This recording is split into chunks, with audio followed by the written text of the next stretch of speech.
I was just trying to rent out my apartment for a few months. That's it.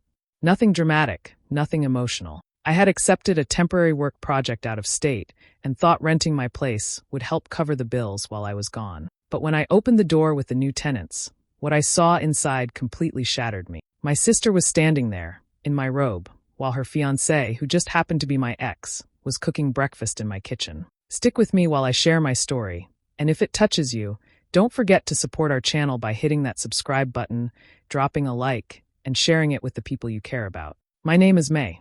I'm 28, born and raised in Portland. I've always been careful, organized, the kind of person who labels every jar in the fridge. My little sister Lila was the opposite, wild, charming, the one who always got away with things because of that sweet smile. We were close growing up. I used to protect her, help her with school, even let her crash at my apartment when she needed space from mom and dad. So when I left for my new job a few states away, it felt normal to ask her to check on the place. She promised to keep an eye on it, maybe water the plants. I trusted her completely. Before I left, I was engaged to Owen. We'd been together for 3 years. He was quiet, thoughtful, and the kind of man who always opened doors and brought flowers. Or so I thought. Things had been tense lately, but I figured it was stress. He said he needed time to think about our future, and I gave him space. I didn't know that space meant moving into mine, with my sister. A month later, I got a call from a couple interested in renting my apartment. Everything seemed perfect. I told them to meet me there that Saturday. I even felt a little excited to be back in my old neighborhood. The moment I opened the door, though, something felt off. The air smelled like pancakes and coffee, the kind of Saturday morning smell that should have felt comforting. But then I saw her. Lila was standing in the middle of my living room, hair messy, wearing the pale blue robe Owen bought me last Christmas. She froze. The color drained from her face. And then I heard a man's voice call out, "Hey babe, you want strawberries or?" He walked in from the kitchen holding a pan, and when he saw me, his smile vanished. Owen. The couple behind me shifted awkwardly, whispering something about coming back later, before quietly slipping out. I didn't say a word. My throat felt dry. My eyes scanned the room, his shoes by the door, her jacket on the couch, 2 coffee cups on the table. It was like a nightmare made of small, ordinary things. Lila stammered something about explaining, but I just turned, stepped out, and closed the door behind me. That moment, I didn't cry. I didn't scream. I just felt hollow. I thought I knew what betrayal felt like before. I was wrong. Before everything fell apart, life felt normal, almost too normal. I remember packing boxes, folding clothes, and hearing the faint sound of rain against the windows. Lila sat cross-legged on the couch, scrolling through her phone while I talked about the new job I was excited to start. She smiled, nodded, and offered to check on the apartment while I was gone. It sounded harmless at the time. I didn't think twice. She asked a few questions about Owen that night, nothing strange on the surface. She said he'd been quiet lately and wondered if he was nervous about me leaving. I brushed it off, saying we just needed some space. But her tone was odd, too casual, almost curious in a way that didn't fit. I remember laughing it away, not realizing how wrong I was. The days before my move were filled with little things that I now can't unsee. Owen started keeping his phone close, locking it even when we were together. When I asked about it, he said work had been stressful and he didn't want distractions. I believed him. I always believed him. There was one night when he left my place after dinner, saying he needed to help a friend fix a car. I found out later that the friend never existed. Lila came by the next morning with coffee and a smile, asking if Owen had mentioned her. I remember tilting my head, confused, wondering why she thought he would. She laughed it off, saying she was joking. I didn't laugh. I didn't like the way she said his name, soft and familiar. Looking back, everything had a faint hum of wrongness that I ignored. I'd see Owen's name flash on my phone at odd hours, followed by a message saying, "Sorry, wrong text." Or I'd notice Lila liking old photos of us, leaving hearts and inside jokes. It felt like static, tiny, irritating, but easy to tune out. The night before I left, Owen came over to help load boxes into the car. He kissed my forehead and told me to trust him. I remember the exact way he said it, too firm, too rehearsed. I hugged him anyway. When I turned to grab my keys, I caught a strange look on his face, a flicker of guilt maybe, or fear. I told myself I imagined it. Lila came to wave me off that morning. She hugged me longer than usual. I told her to text me if anything came up, and she promised she would. She stood by my car, smiling as I drove away. I glanced in the mirror one last time and saw her still standing there. Now, when I replay that memory, I see it differently. Her hand wasn't just waving goodbye. It was a quiet signal that something had already begun. I just hadn't caught on yet. For a few seconds, everything around me went silent. The air felt thick, like the whole room was holding its breath with me. Owen stood near the stove, still holding the pan he'd been cooking with. Lila clutched the robe tighter, eyes darting everywhere except mine. Neither of them said a word at first. I could hear the faint sizzle of butter burning behind him. Finally, Lila stepped forward, her voice trembling. "May, this isn't what it looks like." The sentence sounded rehearsed, pathetic even. I didn't move. I looked past her and saw the apartment, the one I'd spent years shaping to feel like home, now twisted into something foreign. A pile of mail sat on the counter, none of it mine. My favorite blanket was tossed carelessly on the couch. 2 toothbrushes sat by the sink, blue and pink, still wet. Owen tried to speak, but his throat caught. "We didn't plan this," he mumbled. "It just sort of happened." His words hung in the air like smoke. I took a slow breath, forcing myself to stay calm. Every inch of me wanted to scream, to throw something, but instead I just looked around. The wine glasses on the table still had lipstick marks. Lila's shade, the deep coral she used for nights out. My clothes were folded in the wrong drawers, as if someone else had been living inside my skin. Lila kept talking, her voice high and nervous. "It's temporary, May. We didn't know how to tell you." She reached out like she expected forgiveness to come easy, like I might pat her shoulder and tell her it was fine. I stepped back before she could touch me. Her hand froze midair, trembling slightly. Owen set the pan down and rubbed the back of his neck. He couldn't even look at me. "I was going to call," he muttered, eyes fixed on the floor. "We didn't mean for you to find out like this." His words sounded weak, cowardly, like every lie he'd ever told had finally run out of space to hide. I didn't ask questions. There was no point. The truth was already written across every corner of the apartment. 2 pillows indented on the bed, a jacket that wasn't mine draped over the chair, and the faint scent of his cologne mixed with her perfume. My stomach turned. They both started talking at once, overlapping excuses, trying to make sense of the impossible. I barely heard them. My eyes were fixed on the window, the one I used to open every morning to let the light in. It felt dimmer now, smaller somehow. When I finally spoke, my voice came out steady, almost too calm. "You should both leave." Lila's lips parted, but no words came. Owen looked like he might try to argue, then thought better of it. I turned toward the door and walked out before either of them could follow. Outside, the cool air hit me like a slap. My hands were shaking, but my face stayed still. I had seen enough. I didn't need to hear another word. The road ahead of me blurred as I drove, the city lights melting into streaks of color on the windshield. My fingers clenched the steering wheel until my knuckles turned white. I didn't cry. I didn't scream. The silence inside the car felt louder than any noise I'd ever heard. Every few seconds, I saw flashes in my head. Lila in my robe, Owen's face frozen with guilt, the burned smell of butter still hanging in the air. I kept driving with no destination in mind, just the need to move, to put distance between myself and that place. I pulled over near a small park, the one I used to visit after long workday. I sat there in the dark, letting the engine idle. My reflection in the glass looked unfamiliar. Tired eyes, pale skin, a stranger staring back. My thoughts drifted to Lila, to all the nights she called me crying after another breakup. I had always been the one to comfort her, to tell her she deserved better, to defend her when our parents said she was careless. I had given her my trust so easily, never once imagining she'd take something that mattered this much. I remembered the times Owen and I had invited her over for dinner. She'd sit between us, laughing too loudly at his jokes, teasing me about being the serious one. I used to find it sweet, the way they got along. Now every memory made my stomach twist. I felt stupid for not seeing what was right in front of me. A single car passed by, its headlights sweeping across my face, and I took a deep breath. I didn't want to be the kind of person who broke down on the side of the road. I wasn't going to give them that satisfaction. They had already taken enough from me, my trust, my home, my peace. I refused to let them have my dignity too. So I sat there, breathing slowly, until the shaking in my hands stopped. I didn't text Lila. I didn't call Owen. I knew anything they said would be another lie, another excuse meant to soften the truth. They had made their choice. Now it was my turn to make mine. In that quiet moment, a strange calm settled over me. I realized I didn't need to shout or seek pity. What I needed was control. They thought they'd broken me, but they had only given me a reason to think more clearly than I ever had before. The night air was cold when I finally stepped out of the car. The city was quiet, as if holding its breath. I looked up at the dark sky and let the chill sink in. I didn't know exactly what I'd do yet, but one thought pulsed steady in my mind. This wouldn't end with me walking away. It would end on my terms. A week later, I reached out to them. My voice over the phone was steady, too steady, the kind that made Lila hesitate before answering. I told her I wanted to talk things through, that holding on to anger wouldn't help anyone. She sounded surprised but relieved, eager to believe that forgiveness was possible. Owen said nothing in the background, just a faint murmur I could barely hear. I chose a quiet restaurant downtown, one I knew well enough to feel in control. When I arrived, they were already seated. Lila had dressed carefully, her hair curled, a nervous smile frozen on her face. Owen looked smaller somehow, like a man hoping not to be noticed. I slid into the seat across from them and forced a smile. "I thought we could start over," I said lightly, pretending to mean it. The words felt like glass on my tongue.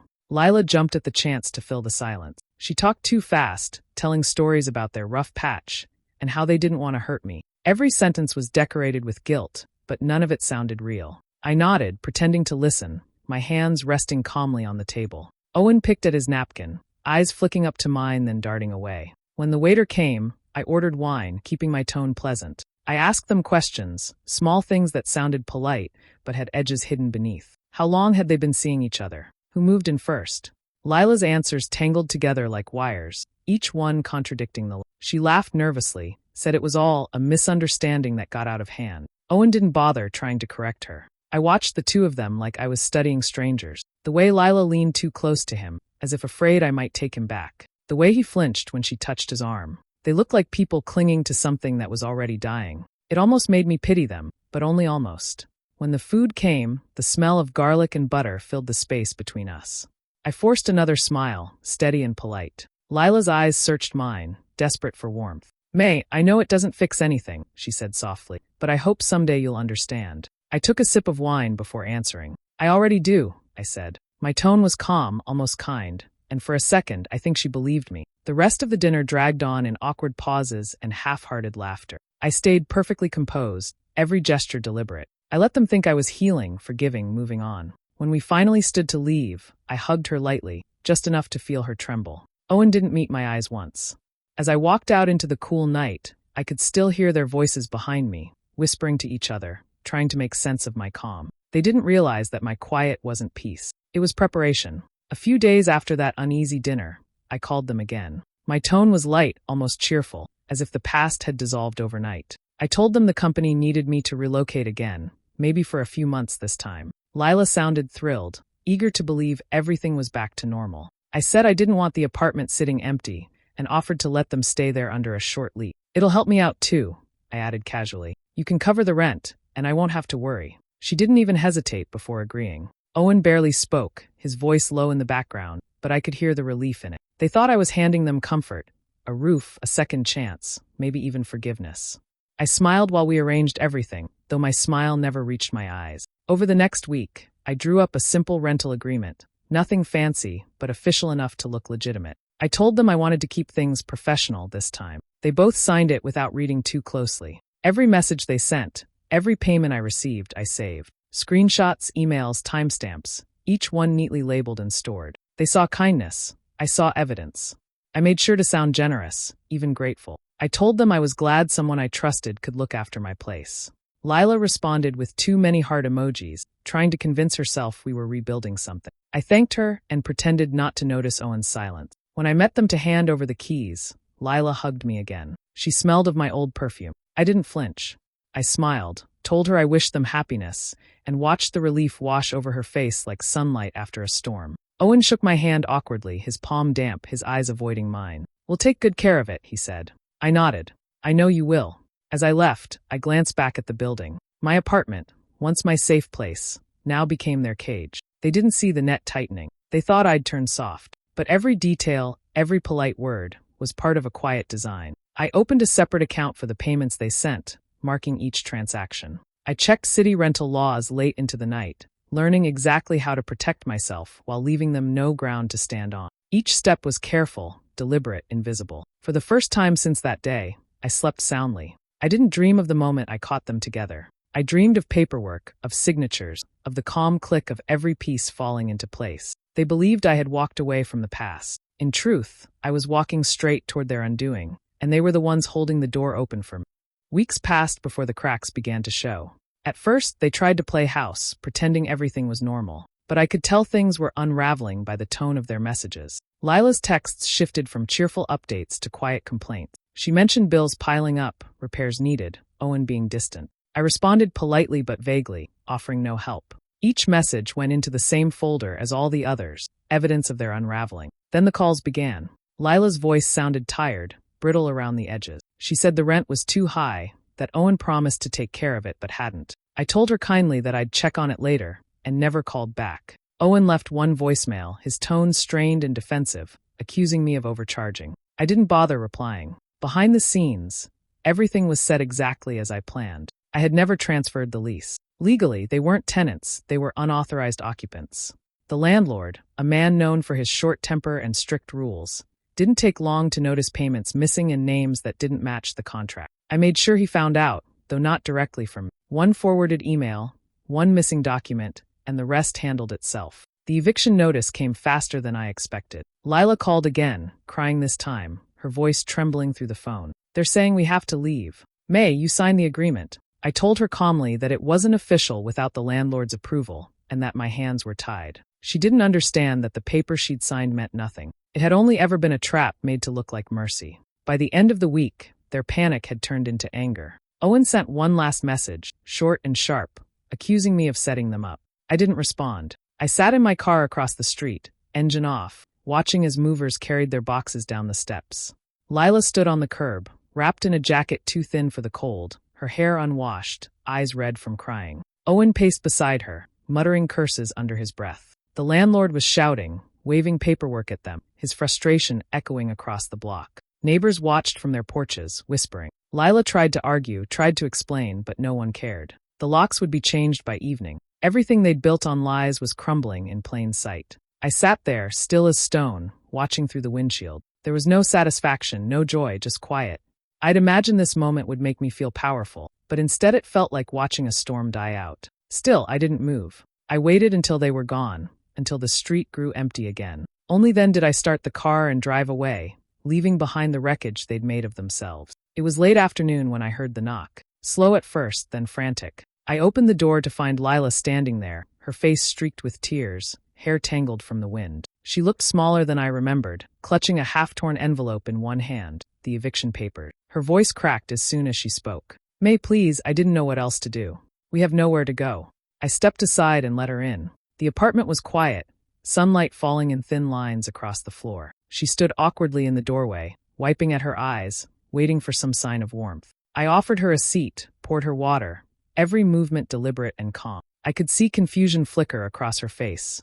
She expected anger, maybe shouting. Instead, I just watched her. She started talking fast, words tumbling over each other. We made a mistake. It wasn't supposed to happen this way. Owen said you wouldn't care anymore, that you'd moved on. I swear, I didn't mean to hurt you. Her voice broke again, but the tears felt empty, like they'd been practiced.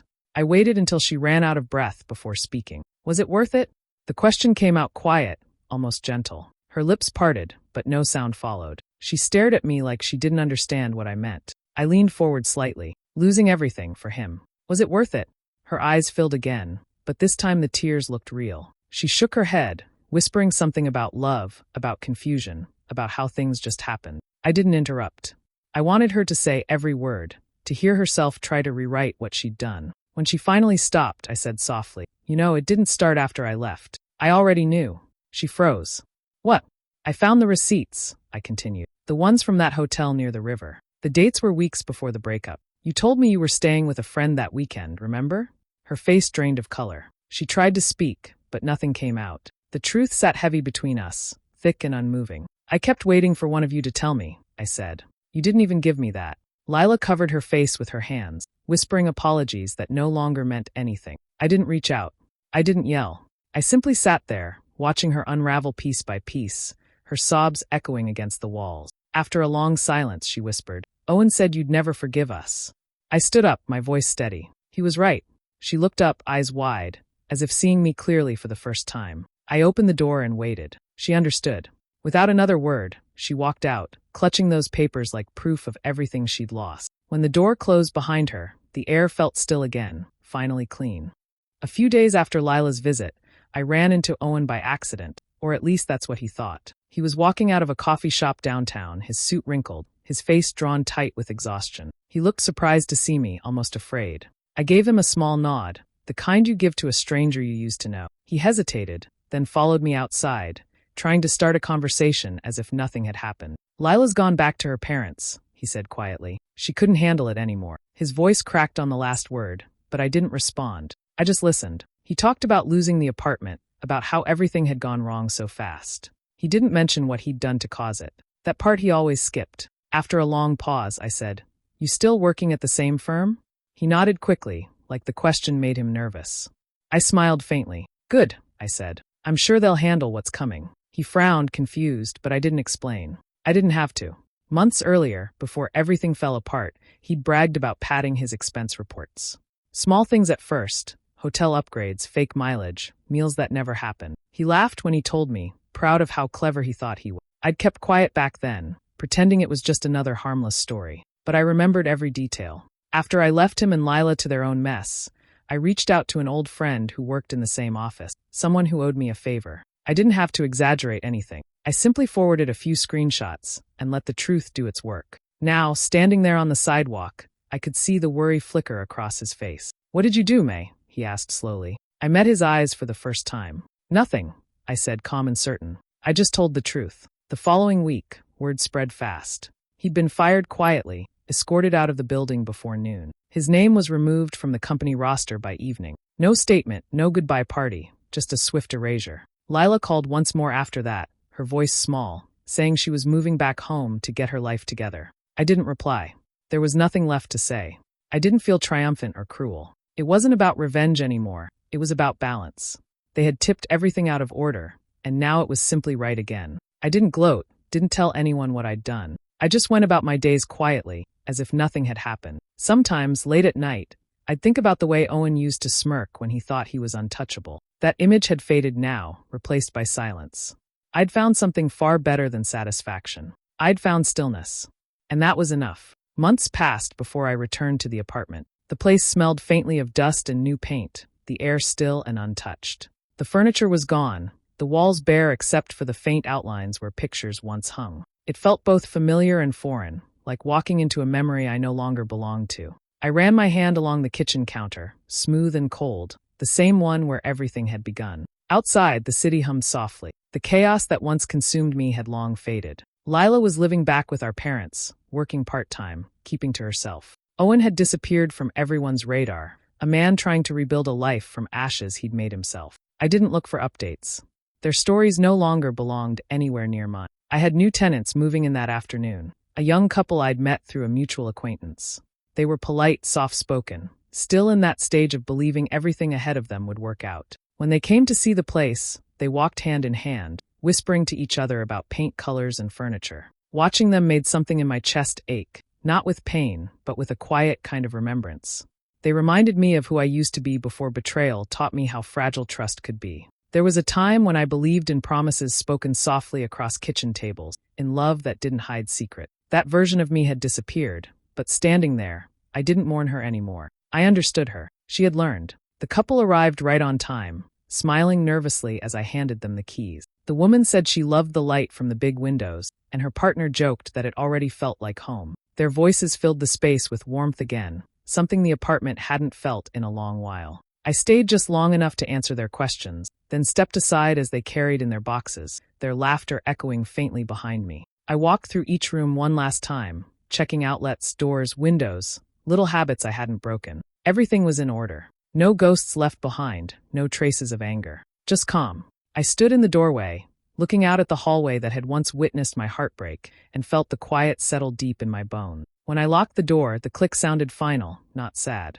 It was closure, simple and clean. I slipped the keys into my bag and turned toward the stairwell. For the first time in a long while, I felt light, not happy exactly, but steady. As I stepped outside, sunlight spilled across the pavement, catching on the edges of my shoes. I paused for a moment, taking it in, then whispered under my breath, "Never again." It wasn't a promise born from bitterness, but from clarity. I'd lost what I thought I needed, only to find something far better. My peace, sharp and silent, the kind that no one could ever take again. Hey besties.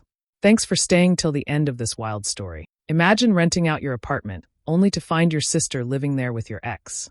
Unbelievable, right?